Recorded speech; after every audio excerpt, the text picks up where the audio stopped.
Salut, bonjour, bienvenue dans ce nouveau tutoriel. Dans cette vidéo, je vais vous montrer comment bien paramétrer votre OBS Studio. Donc, sur ce, avant de commencer, n'oubliez pas de vous abonner et d'activer la notification pour ne rater aucune de nos prochaines vidéos.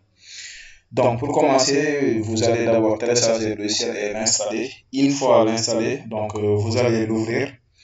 Ensuite, on va aller dans les paramètres, comme vous le voyez à droite, au niveau des paramètres. Une fois dans les paramètres, donc vous voyez, on a général, stream, les options sortie, audio, vidéo, raccourci clavier, accessibilité et avancée. Donc, d'abord, on va commencer par général. Donc, pour les paramètres général, donc ici, vous pouvez paramétrer votre langue parce qu'il y a beaucoup de langues, il y a français, anglais et autres. Donc, si vous voulez paramétrer le français, vous allez laisser là-bas par défaut, donc c'est du français. Ensuite, pour le thème, donc il y a aussi beaucoup de thèmes, vous pouvez tester. Il y a Dark, il y a Arakini, comme vous le voyez. Si vous changez, le thème d'OBS va changer. Vous voyez le thème a changé. Donc ça, c'est aussi une question de choix. Donc vous allez choisir quel thème vous voulez adapter à votre machine, à votre logiciel. Donc ici, je laisse Dark par défaut. Donc ici, ensuite, vous allez cocher, on a déjà coché, vérifier automatiquement les mises à jour au démarrage. Donc si vous ne voulez pas aussi les mises à jour au démarrage, donc aussi vous pouvez décocher cette case. Donc les autres options, vous pouvez laisser comme ça, ou bien bon, c'est du français, vous pouvez lire. On a dit ouvrir la boîte de dialogue des statistiques de démarrage. Si vous voulez ouvrir la boîte de dialogue, donc vous pouvez cocher. Et aussi, si vous voulez masquer les fenêtres d'OBS sur la capture d'écran, vous pouvez aussi cocher. Mais bon, par défaut, vous pouvez aussi laisser comme ça.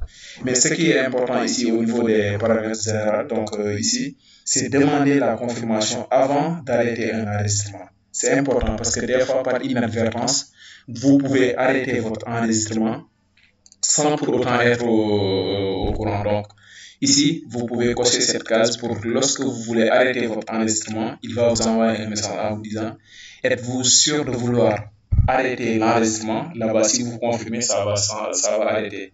Et si vous ne confirmez pas, bon, ça va continuer. Donc, raison pour laquelle c'est intéressant de cocher cette case. Et aussi, les autres cases, bon, vous pouvez lire, et aussi, si ça vous intéresse, vous pouvez cocher. Mais je pense que ce qui est intéressant ici, c'est surtout la demande de confirmation et de vérifier automatiquement les mises à jour si vous voulez à chaque instant mettre à jour votre logiciel. Donc pour le déclenchement, vous pouvez laisser comme ça l'alignement des sources. Bon, par défaut, c'est bon. Et les projecteurs, vous pouvez laisser zone de notification. Si vous voulez recevoir les notifications venant du logiciel d'OBS, donc vous pouvez activer. C'est activé par défaut aussi. Donc tous les paramètres qui restent par défaut, bon, sont bonnes. Et aussi pour le mode studio aussi. Si vous voulez avoir deux, par exemple, le mode studio, l'aperçu et le programme. Par exemple, l'aperçu, c'est-à-dire ce que vous modifiez, vous allez le voir. Mais le programme, tant que vous n'avez pas transité au niveau du programme, donc vous n'allez pas voir ça. Donc ensuite, on a multiview, là-bas on a coché. Cliquez pour changer la chaîne, montrer les noms des chaînes et afficher les zones sûres. Donc ici, vous pouvez aussi laisser par défaut comme ça. Donc les paramètres sont bons. Donc ici, au niveau de général, ce qui est intéressant, c'est surtout de cocher la case demander la confirmation avant d'arrêter. Donc ensuite, on va dans stream. Donc stream, ici, vous allez choisir là où vous voulez streamer. C'est-à-dire d'abord le service, sur quel site vous voulez streamer votre vidéo, c'est-à-dire mettre en direct la vidéo. Donc c'est ce que veut dire stream. Donc ici, il y a YouTube, il y a Twitch, il y a Facebook Live, donc Twitter, si vous pouvez afficher d'autres. Donc ici, vous voyez, il y a beaucoup de sites donc, dont vous pouvez faire livre. Donc pour nous, vu que c'est YouTube qui nous intéresse, donc ici on peut choisir YouTube. Donc vous pouvez descendre, il y en a beaucoup. Facebook Live, vous descendez jusqu'à YouTube. Donc si vous voulez streamer sur YouTube, sur Twitter, donc ça dépend de vous. Donc ici, vu qu'on veut YouTube, donc on prend YouTube RTMPS. vous voyez le service YouTube. Si vous voulez sur Facebook aussi, vous pouvez choisir Facebook. Et aussi pour le serveur, vous pouvez prendre Primary YouTube on the serveur, le serveur de YouTube. Donc ça, là-bas, c'est bon. Et aussi, pour streamer, il y a deux options. Il y a lier un compte et utiliser une clé de stream. Quelle est la différence entre lier un compte et utiliser une clé de stream? Pour lier votre compte à YouTube, si vous liez le compte, ça va vous demander l'adresse mail de votre chaîne YouTube. Donc, vous allez entrer l'adresse. Mais si vous liez le compte, donc à chaque instant, si vous faites votre stream, donc c'est sur ce compte-là qu'il va faire le stream. Donc, mais si vous utilisez la clé de stream, vous pouvez le changer à tout le temps. Donc, par exemple, si vous avez deux chaînes, donc vous pouvez aller changer la clé, copier la clé de l'autre chaîne et mettre là, donc ça va streamer dans cette chaîne-là dont vous avez copié la clé. Donc, comment récupérer la clé de stream? Donc, vous allez dans votre chaîne YouTube, par exemple, dans YouTube, ici, par exemple, sur votre chaîne, ici, dans votre chaîne, vous voyez ici, le plus à droite en haut, donc créer. Là-bas, vous allez passer au direct. Donc, comme vous le voyez, en pensant au direct, là, vous pouvez copier votre clé, c'est-à-dire récupérer votre clé de stream. Donc ici, ça va vous montrer les options de modifier. On patiente pour voir.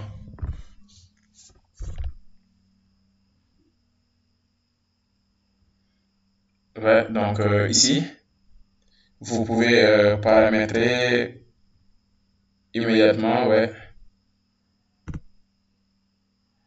C'est bon, donc ici, je ferme. Vous pouvez autoriser la caméra et le micro ici. Ça dépend de vous.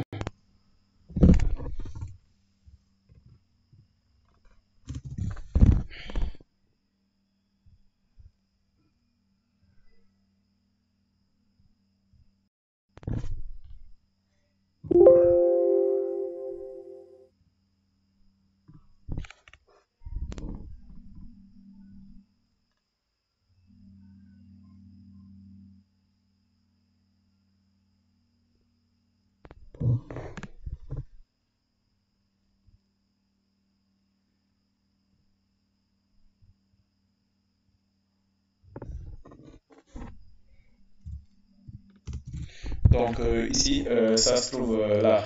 Donc vous le voyez, vous allez monter en haut, diffusion en streaming. Donc une fois sur diffusion en streaming, vous voyez, vous pouvez modifier vos paramètres, par exemple le titre, la catégorie, la confidentialité, c'est public. Donc si vous voulez que votre vidéo on le diffuse au public, donc vous pouvez laisser comme ça. Mais si vous ne voulez pas que les autres voient la vidéo, donc vous pouvez modifier en mettant en privé. Donc ici, c'est ici la clé de streaming. Donc vous pouvez copier. Et attention aussi à ne pas afficher votre clé de stream. Parce que si quelqu'un d'autre voit la clé, donc il peut diffuser facilement sur votre chaîne. Donc ici, vous allez copier la clé et vous allez venir ici sur les paramètres. Ensuite, utiliser une clé de stream. Vous voyez ici au niveau du serveur. Vous allez coller là-bas la clé dont vous avez copié. Donc, comme vous le voyez, vous allez copier la clé. Et par exemple, on peut appliquer nos paramètres si vous voulez.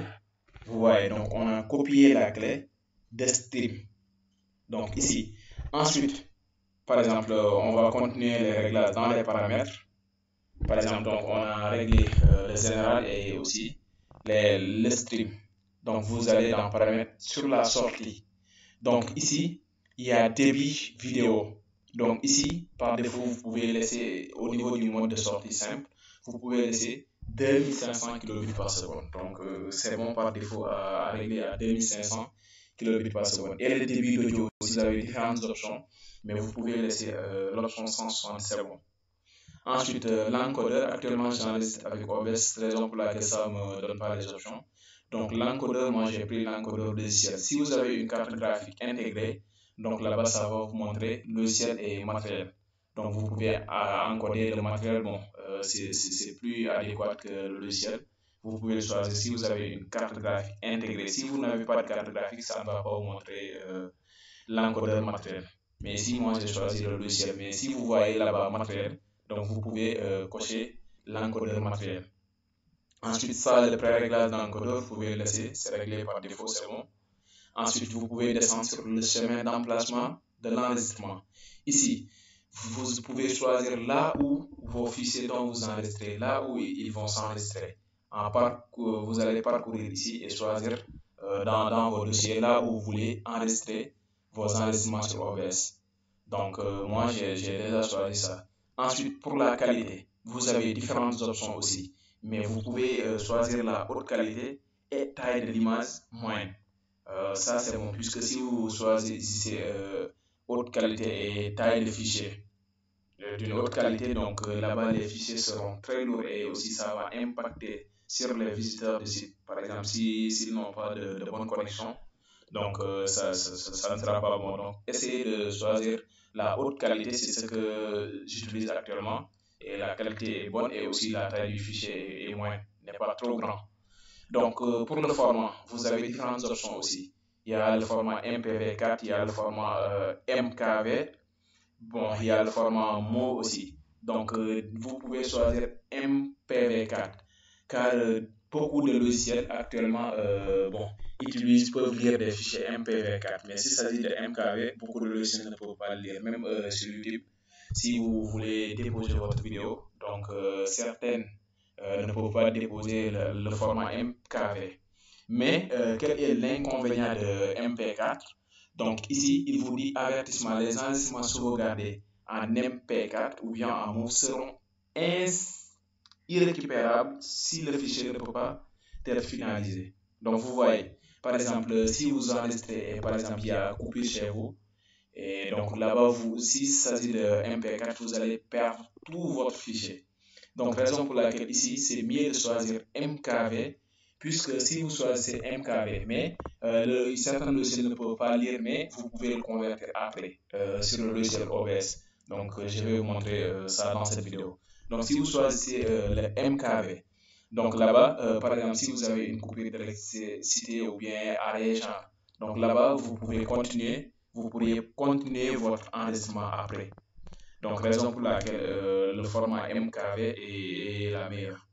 Donc, ici, l'encodeur aussi, vous pouvez choisir le logiciel. Si vous avez une carte graphique intégrée, comme je l'avais dit, donc vous pouvez choisir l'encodeur matériel aussi. C'est bon.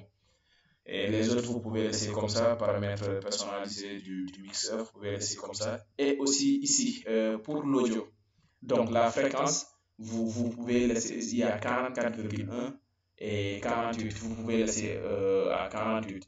Canaux, par défaut, vous pouvez laisser aussi à stéréo. Je ne vois pas les options parce que je suis en train d'enregistrer avec OBS. Raison pour laquelle je ne peux pas modifier parce que j'ai démarré l'enregistrement. Donc ici, vous pouvez laisser le canal de stéréo. Et aussi pour les périphériques audio globaux, donc par défaut, vous pouvez, pour l'audio de bureau, vous pouvez laisser là par défaut. Ça veut dire quoi par défaut? Vous allez voir les options, par exemple, haut-parleur, genre. Mais si vous laissez par défaut, c'est-à-dire n'importe quel périphérique dont vous branchez, ou bien n'importe quel audio dont vous utilisez, ça va adapter, le logiciel va l'adapter directement par défaut. Mais si vous utilisez par exemple le haut-parleur et par exemple vous utilisez les casques, donc là-bas ça ne va pas enregistrer le son, puisqu'il enregistre seulement le haut-parleur, raison pour laquelle c'est bon de laisser par défaut. Et aussi pour le micro, vous pouvez choisir votre micro. Si vous avez branché un micro ici, donc vous pouvez choisir le nom du micro, par exemple, voici ici, microphone 2, comme vous le voyez. Mais aussi, si vous voulez, vous pouvez laisser par défaut aussi. Donc, n'importe quel micro dont vous branchez, ça va l'adapter. Et l'audio du bureau 2, vous n'utilisez pas le bureau 2 ici, donc vous pouvez désactiver ça. Les autres même, vous pouvez désactiver aussi, parce que c'est pas tellement important. Et aussi, pour la vitesse de relâche, vous pouvez laisser rapide. Il y a d'autres options aussi, comme moyenne, lente, mais vous pouvez laisser le type IPPM rapide. Donc, c'est bon. Et aussi pour le type de crête, vous pouvez laisser aussi pic d'échantillon audio. Les autres aussi.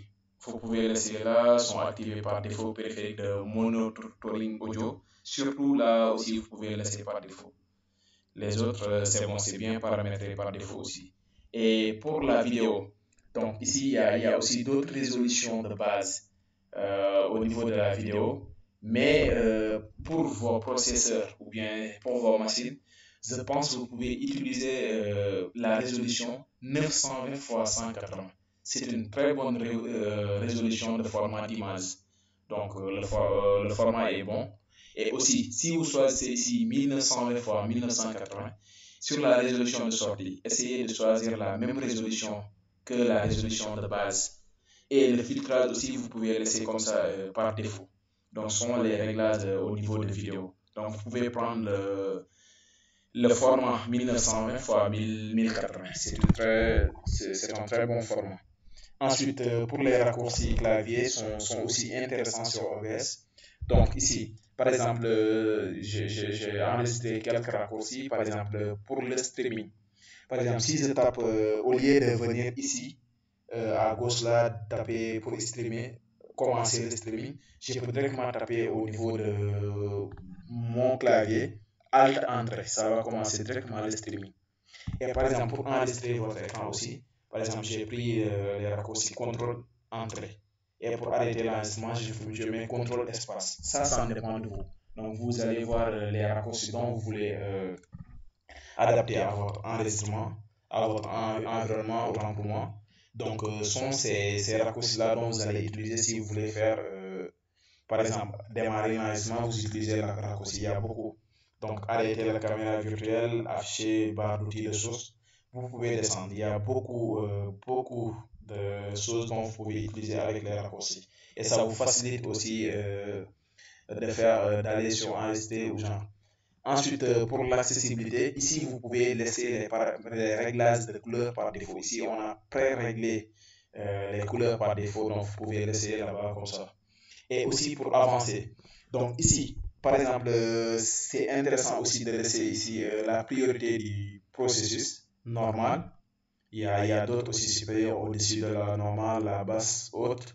Donc, mais vous pouvez laisser normal. C'est bon par défaut normal. Et les autres paramètres même, c'est bien réglé par défaut, donc vous pouvez laisser. Mais ici, ce qui est intéressant de régler, par exemple, au niveau de vidéo, je vous ai montré au niveau de la sortie, le format MP4 et aussi MKV. Donc, si vous choisissez ici MP4, donc c'est pas la peine de régler sur les paramètres avancés. Mais si vous choisissez le MKV, donc sur avancé ici, vous allez cocher cette case au niveau de l'enregistrement, convertir automatiquement en MP4. Vous voyez, donc vous allez automatiquement, par exemple, les fichiers enregistrés en MKV seront automatiquement, avant de l'enregistrer, ils seront automatiquement enregistrés. Donc, convertis en MP4. Là-bas, vous pourrez diffuser et aussi, bon, utiliser sur beaucoup de logiciels parce que actuellement, c'est le format MP4, donc on dirait qu'il domine. Donc, comme vous le voyez ici, les autres paramètres, donc vous pouvez laisser par défaut. Donc, c'était tout pour les paramètres. Donc, c'est bien paramétré. Donc, là, vous pouvez commencer. Vous voyez, après avoir paramétré aussi, vous pouvez appliquer ici les paramètres. Donc, appliquer.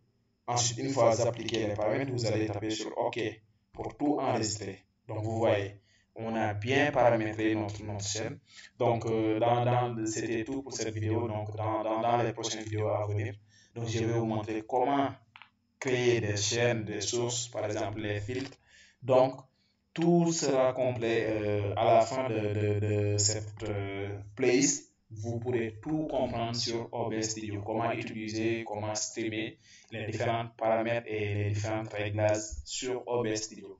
Donc, sur ce, pour ne rater aucune des vidéos qui reviennent, donc n'oubliez pas de vous abonner à la chaîne, d'activer la cloche de notification pour ne rater aucune de nos prochaines vidéos.